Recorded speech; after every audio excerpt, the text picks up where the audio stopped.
Hello everyone, welcome back to Alliance IAS Academy's online platform regarding the current affairs of 2021.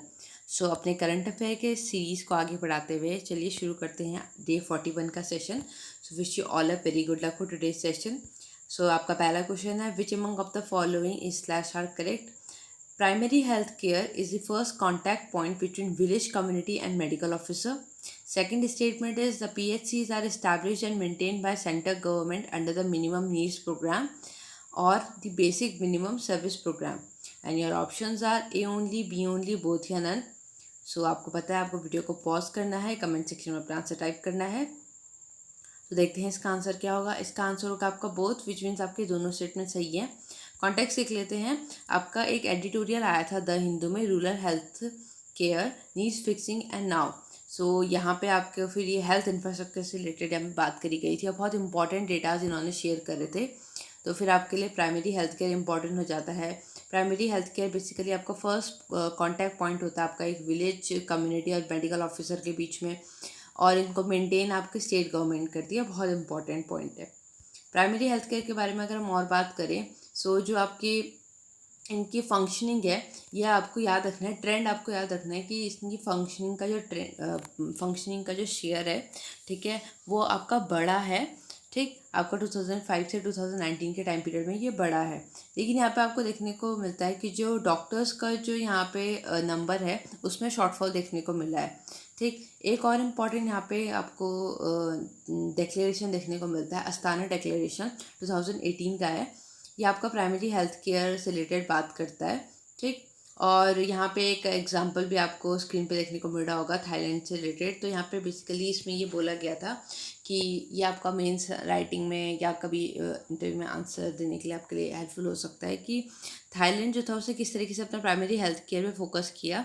उन्होंने अपना ये universal coverage scheme था, ठीक है, उसको अनाउंस करने से या उसको स्टार्ट करने से 30 साल पहले ही उन्होंने अपने प्राइमरी हेल्थ केयर को स्ट्रेंथन करना स्टार्ट कर दिया था. सो ये नीड दिखाते, ये बेसिकली शो करता है कि किस तरीके से आपका प्राइमरी हेल्थ केयर एक बहुत ही इंपॉर्टेंट रोल प्ले करता है किसी भी हेल्थ कंट्री के हेल्थ इंफ्रास्ट्रक्चर में. ठीक, यहाँ पे हम एक बार इसको इसमें देख सकते हैं कि ये आपका इंडियन हेल्थ केयर सिस्टम है. एक तरफ आपका पब्लिक है, दूसरी तरफ आपका प्राइवेट है. सो अगर हम पब्लिक की तरफ को जाएँ तो यहाँ पे आपका ministry of health, ministry of defence, ministry of Railways की तरफ को आ जाते हैं. डिवीजन देखने को मिल रहा है किस किस तरीके से. फिर आप इस तरफ में अगर नीचे को जाएंगे तो यहाँ पे आपको देखने को मिलेगा कि हेल्थ के नीचे फिर आपका स्टेट में भी आएगा, फिर एक सेंट्रल में आएगा. ठीक, स्टेट में फिर आपका रूरल हो जाता है, अर्बन हो जाता है. देन फिर आपका रूरल में भी पहला आपका जो कम्युनिटी हेल्थ केयर सेंटर, फिर आपका primary health care centre, then you have sub centre and then last you have ASHA. ये बेसिकली आपका एक्रेडिटेड सोशल हेल्थ एक्टिविस्ट, जिसे हम आशा बहन जी भी कहते हैं. ठीक, सो इस तरीके से आपको डिवीजन देखने को मिल रहा है कि किस तरीके से रूरल जो आपका health care sector, health care infrastructure होगा, वहाँ पे ये किस तरीके से रोल प्ले करेंगे. फिर आप एक बार और चीज़ें भी यहाँ पे डिस्कस की, इसको एक बार पॉज करके पढ़ सकते हैं, स्क्रीनशॉट लेके रख सकते हैं. ये आपका काफ़ी हेल्पफुल होगा मेंस आंसर राइटिंग में वैसे भी. नेक्स्ट क्वेश्चन की तरफ बढ़ते हैं. Discuss the statement EAGLE stand for equal access to green card for legal employment act 2021. This legislation to remove the pre-country cap on permanent residency visa or green card for UK. Which among of the following is slash are correct? A only, B only, both या none. सो देखते हैं इसका answer क्या होगा. इसका आंसर होगा आपका ए ओनली, विच मीन्स आपका पहला स्टेटमेंट सही है, दूसरा गलत है. सो इसका कॉन्टेक्स्ट देख लेते हैं. आपका इंडियन एक्सप्रेस में ये आपका एडिट न्यूज़ आई थी. ठीक, सो आपका दूसरा स्टेटमेंट गलत इसलिए है क्योंकि ये जो भी आपका लेजिस्लेशन है ये आपका यूनाइटेड किंगडम से नहीं, यूनाइटेड स्टेट ऑफ अमेरिका से रिलेट करता है. ठीक, और यहाँ पे इसका फुल फॉर्म जो है equal access to green card for legal employment है.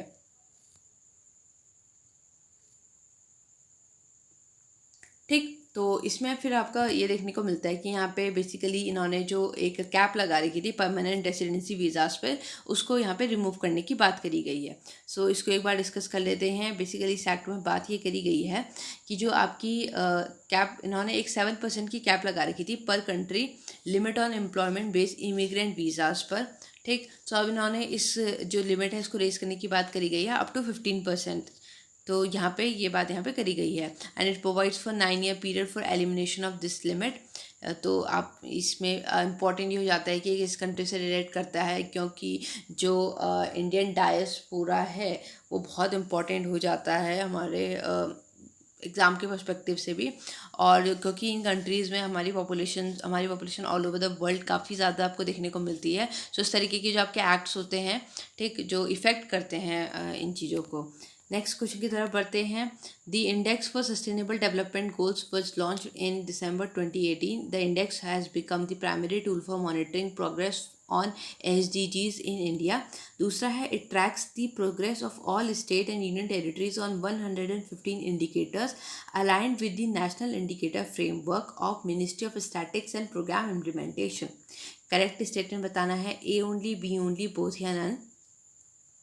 सो देखते हैं इसका आंसर क्या होगा।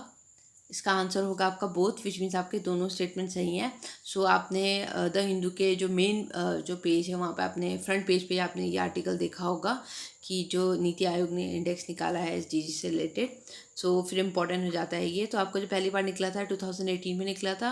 और ये जो आपका इंडिया जिस तरीके से सस्टेनेबल डेवलपमेंट गोल्स को अचीव करने में अपनी प्रोग्रेस दिखा रहा है, उसे ये मेजर करता है। यहाँ पे स्टेट्स को, यूनियन टेरिटरीज़ को आपका रैंकिंग दी जाती है, ठीक। और इसको कंडक्ट करने वाला जो आपको दिख रहा है यहाँ पे ministry of statistical and programme implementation के अंदर से कराया जाता है। इसके बारे में और डिस्कस कर लेते हैं। तो यहाँ पे आपका जो ये यूनाइटेड नेशन के साथ कोलैबोरेशन में करा जाता है, ठीक। SDG इंडिया इंडेक्स जो है यहाँ पे 0 से 100 का स्कोर दिया जाता है, ठीक। और the higher the score the greater distance to achieve to target achieve, ठीक। तो जितना ज़्यादा स्कोर होगा उतना ज़्यादा यहाँ पे डिस्टेंस माना जाएगा, ठीक। और यहाँ पे एस्पिरेंट्स आते हैं आपके 0 से 49 में, परफॉर्मर आते हैं आपके 50 से 64 में, फ्रंट रनर आते हैं 65 से 99 में, और अचीवर आते हैं 100 में। Currently there are no states in aspirant and achiever category. याद रखिएगा अभी कोई भी इन दोनों कैटेगरी।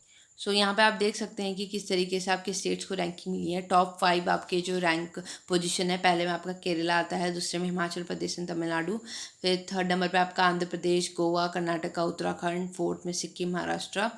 देन अगर हम बॉटम 5 पोजीशंस की बात करें तो आपका छत्तीसगढ़ हो गया, फिर आपका अरुणाचल प्रदेश वाला सेट हो गया, फिर असम, झारखंड और बिहार वाला, ठीक। सो इस तरीके से अलग अलग इनको ये तो आपके टॉप 5 और बॉटम 5 है। पर फिर इन्होंने क्या करा है कि अलग अलग SDG गोल्स के हिसाब से भी इनको रैंकिंग दी है। आई गेस यहाँ पे साफ दिख नहीं रहा है। फॉर एग्जांपल जैसे फर्स्ट है ये आपका नो पॉवर्टी वाला गोल है, ठीक। सो यहाँ पे आपको जो रैंकिंग मिली है पहली वो तमिलनाडु को मिली है, ठीक। फिर उसके बाद ये सेकंड गोल जो है आपका 0 हंगर वाला गोल है, यहाँ पे आपकी जो रैंकिंग फर्स्ट मिली है वो आपकी केरला को मिली है।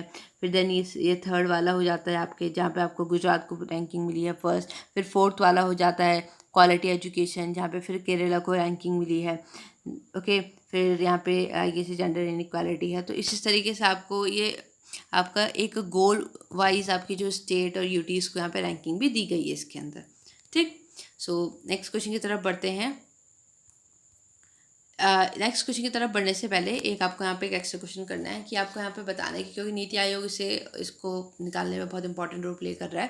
तो आपको यहाँ पे बस इतना बताना है कि नीति आयोग कैसी बॉडी है, कब बनी थी और इसका ऑब्जेक्टिव क्या है। बहुत ईजी क्वेश्चन है, आई होप आप लोगों को बहुत अच्छे से पता होगा। Next question, Samudra Shakti is a military exercise between India and. So पहला है इंडोनेशिया, दूसरा है मालदीव्स, तीसरा है Singapore and the last one is none of the above.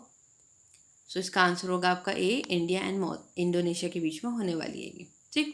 Next question, which among of the following is incorrect. पहला है GDP defines the economic worth of the product and service manufactured in the country in a definite financial year. दूसरा है GNP which is gross national product produce stands for total value of goods and service produced inside the territory of the India, irrespective of whom produced it, whether by Indian or foreigner. तीसरा है nominal gross domestic product is a GDP that is evaluated at present market price. And the last one is real GDP is an inflation adjusted calculation that analyzes the rate of all commodities and service manufactured in country for fixed year. Incorrect बताना है, ध्यान से करिएगा क्योंकि अभी recent आपका GDP contraction की आपने सुना होगा कि हाँ GDP 7% के रेट से आई गेस कॉन्ट्रैक्शन का यहाँ पे चल रहा था न्यूज़, इसीलिए सो आपके लिए इंपॉर्टेंट हो जाता है फिर स्टैटिक पोर्शन इस तरीके के। इसका आंसर होगा आपका बी, विच मीन्स आपका सेकंड स्टेटमेंट गलत है, क्योंकि ये आपका जीडीपी का ही डेफिनेशन है, दूसरे वर्ड्स में लिख के दिया है। तो पहला स्टेटमेंट डिस्कस करते हैं। जीडीपी आपका जो किसी भी कंट्री का जो इकोनॉमिक वर्थ होता है, आपका सर्विसेज प्रोडक्ट्स और सर्विसेज जो भी उसकी एक फाइनेंशियल ईयर के अंदर कंट्री की टेरिटरी के अंदर जितना भी हो रहा है वो आपका जीडीपी में कैलकुलेट होगा। ठीक, दूसरा भी आपका जीडीपी का डेफिनेशन है कि जो अगर इंडियन हो चाहे फॉरेनर हो, दोनों अगर वो आपके कंट्री के टेरिटरी के अंदर कोई भी प्रोडक्शन कर रहे हैं, ठीक है, तो वो आपका जीडीपी में कैलकुलेट हो जाएगा। तीसरा आपका सही है, नॉमिनल जीडीपी जो होता है वो प्रेजेंट मार्केट प्राइस पे कैलकुलेट होता है। And the last one real GDP जो होता है वो इन्फ्लेशन एडजस्टेड होता है, ठीक, और वो एक फिक्स्ड ईयर के कंपैरिजन में करके लिया जाता है। ठीक, सो यहाँ पे आपका जीडीपी का वही आपने डेफिनेशन यहाँ पे बता रखी है जो हमने डिस्कस किया कि it also accounts for revenue receive by foreign citizen locally and insufficient income earn by the country, इन दोनों को मिला के।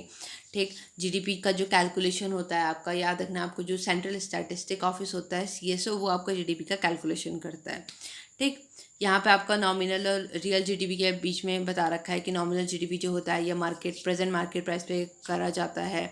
ठीक, नॉमिनल वेरी करता है रियल से, ऑब्वियस सी बात है वेरी करेगा। फिर आपका जो रियल जीडीपी होता है ये इन्फ्लेशन एडजस्टेड होता है। ठीक है, ये सारी जो कमोडिटीज़ या सर्विसेज का जो एनालिसिस करता है एक फिक्स्ड ईयर के कंपैरिजन में।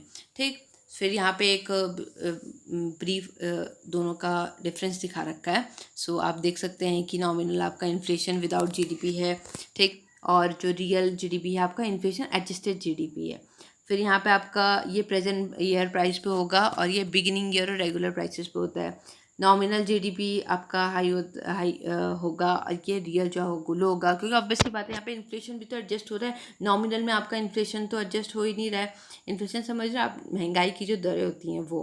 सो फिर आपका compare with different quarters of particular, एक ईयर के अंदर क्वार्टर्स को कंपेयर करेंगे नॉमिनल में, बट जो आपका रियल जीडीपी होगा वहाँ पे आपके जो फाइनेंशियल ईयर्स हैं उनको कंपेयर किया जाएगा। ठीक, यहाँ पे एनालाइजिंग इज़ नॉट ईजी, यहाँ पे measure the economic growth in an excellent manner. ठीक, सो आपका रियल इस तरीके से हेल्पफुल होता है। नेक्स्ट क्वेश्चन की तरफ बढ़ते हैं। सैन इद्रिसो movement is a campaign by artist and activist demanding greater freedom of expression of, पहला है हांगकॉन्ग, दूसरा Taiwan, third one is USA and the last one is Cuba. So इसका आंसर होगा आपका डी, विच मीन्स क्यूबा। जो आपका international relation का जो आपका सीरीज़ चल रहा है वहाँ पे आपने ये ऑलरेडी डिस्कस कर लिया होगा। ये आपका क्यूबा का एक मूवमेंट है, जनवरी में आपका सुना होगा आपने इसके बारे में। सो इस तरीके से ये वहाँ का है। Next question, which among of the following is sharing its borders with black sea, Turkey, Spain, Sweden, Finland. तो इसका आंसर होगा आपका ए, टर्की। सो आपको यहाँ पे दिख रहा होगा कि आपका यहाँ पे ब्लैक सी है, ठीक है। टर्की यहाँ पे ऑप्शंस से हम बात करें अगर ना, तो ऑप्शन में टर्की था, तो टर्की बॉर्डर शेयर कर रहा है, ठीक है। फिनलैंड बहुत दूर है, ये बॉर्डर शेयर कहीं दूर दूर तक नहीं कर रहा है। स्वीडन नहीं कर रहा है, स्पेन भी नहीं कर रहा है। सो ऑप्शन के अकॉर्डिंग आपको जो बेस्ट आंसर था वो है आपका टर्की। बाकी आप एक बार और कंट्रीज़ को भी दे सकते हैं, फॉर एग्जाम्पल आपका जॉर्जिया है, आपका यूक्रेन है, ऑल ओवर कंट्रीज़ की बात कर रही हूँ मैं। रोमानिया हो गया आपका यहाँ पे, ओके, रशिया हो गया, बल्गारिया हो गया, तो ये भी आपके यहाँ पे बॉर्डर शेयर कर रहे हैं ब्लैक सी के साथ। Next question, which among of the following steps are correct? Da Vinci and the Veritas are one of the China's discovery mission to planet Venus. The Vinci Plus mission will measure the planet's atmosphere to gain insight into how it formed and evolved. A only, B only, both या none? सो इसका आंसर होगा आपका B only, which means पहला गलत है क्योंकि ये आपका चाइना का नहीं नासा का मिशन है। ठीक, दूसरा स्टेटमेंट बिल्कुल सही है। ये जो वीनस प्लैनेट है वहाँ के एटमॉस्फेयर को मेजर करेगा, देखने के लिए कि किस तरीके से वो बना है, किस तरीके से इवॉल्व हुआ है। सो इस जो नासा ने अपने मिशंस लॉन्च किए थे उसके अंदर इन्होंने 4 मिशंस को यहाँ पे वो करा है। द विंची हो गया, IVO हो गया, ट्रिडीनेट हो गया एंड वेरिटास हो गया। ठीक, सो अलग अलग इनके काम है, किस तरीके से कौन क्या करेगा। सो आपका जो IVO होगा ये आपका जुपिटर के मून को एक्सप्लोर कर रहा है। ट्रिडीनेट जो है ये नेपच्यून के आईसी मून को एक्सप्लोर कर रहा है, ठीक है। और वेरिटास और दा विंची जो हैं ये आपके वीनस के को एक्सप्लोर करेंगे। तो ये 2-4 आई गेस इन्होंने एक साथ लॉन्च अनाउंस करे थे, बट उसमें से 2 आपके वीनस के हैं, बाकी 2 अलग अलग हैं, याद रखिएगा। ठीक। Next question, Ambitag is India's first आपका है online portal for child mental health wellbeing. दूसरा है इंडिजीनियसली डेवलप्ड सबमरीन। तीसरा है indigenous temperature data logger for cold chain management. And the last one is none of the above. आपका आंसर होगा इसमें सी। तो आपका ये पहला इंडिया का टेम्परेचर डेटा लॉगर है कोल्ड चेन मैनेजमेंट के लिए। ठीक। और इंटरनेट ऑफ थिंग्स में का एक तरीके से ये डिवाइस है, रियल टाइम यहाँ पे टेम्परेचर को ये बताएगा, क्योंकि बेसिकली जो आपके पेरिशेबल गुड्स होते हैं, सो जब उनका ट्रांसपोर्टेशन हम एक जगह से दूसरी जगह उनको भेजा जाता है, पेरिशेबल गुड्स प्रोडक्ट्स मतलब जो जल्दी से ख़राब हो जाएं, ठीक है, तो पेरिशेबल प्रोडक्ट्स जो हो गए, वैक्सीन्स हो गए, तो इनका जो मैनेजमेंट है वो स्टोरेज इनका बहुत स्टोरेज जो है इनका वो ज़्यादा इंपॉर्टेंट हो जाता है। ठीक। IIT रूपर ने इसको डेवलप किया है। Last question, tenancy law come under, पहला यूनियन लिस्ट, दूसरा स्टेट लिस्ट, तीसरा है concurrent list and the last one is none of the above. So किस में आएगा ये आपका आंसर होगा यहाँ पे स्टेट लिस्ट में। जो टीनेंसी लॉ जो है आपके स्टेट लिस्ट में आते हैं। So I guess this is it for today. Thank you guys. Thank you for participating. I wish you all a very good luck. Thank you so